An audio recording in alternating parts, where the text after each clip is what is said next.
Devastating, and the floods that hit the state. I think in a space of 2 or 3 days, centers, including urban centers, were deep underwater.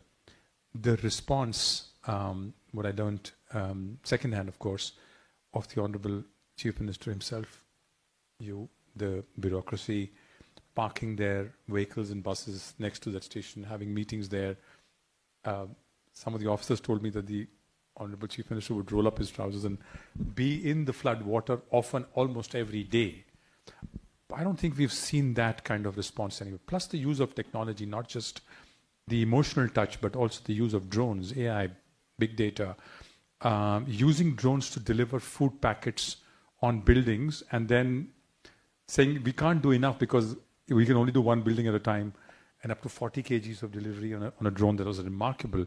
All of this coming together for disaster management, again, something we've never seen in India at this scale.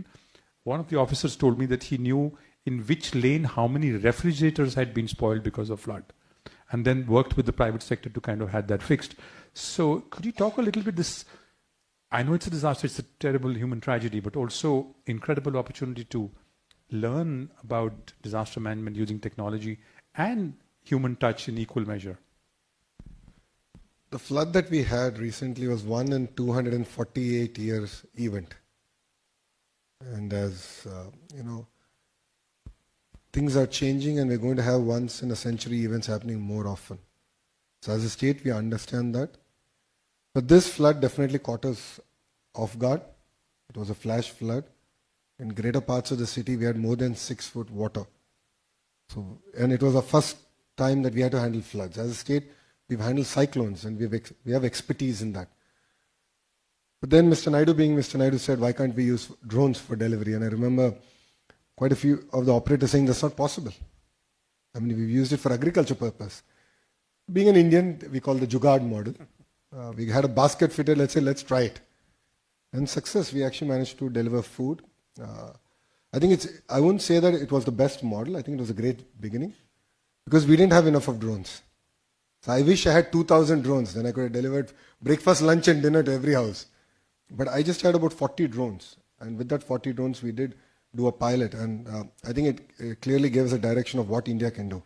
And we're seeing other nations use drones to kill people. But I think India shows the way of how we can use drones in terms of relief and rehabilitation. So I think there's a lot of work that we've done there. Saying that, the second bit was the entire rehabilitation. So relief was done. How do you pay money? How do you rehabilitate people? Again, we put all the models out. We had a sandbox. All the images of the water from CCTV, from our drone footage was put out there. We had all the education institutions across the country and in Andhra Pradesh take a look at it, give us suggestions, start working on the models to tell us at what day, what level of water was in which area. So based on the amount of water outflow to the terrain, to where it's getting discharged, we could understand that better. So our rehabilitation, the money we were giving, it was amazing. We did this entire thing. 15 days after flood water receded, we doled out the money. And it was all done through online. Online because thanks to Aadhaar, every bank account is connected. So we were able to marry technology in that sense much better. But saying that, I think it's very important to go back to the field. And that's something that Mr. Naidu used to do every day in the evening.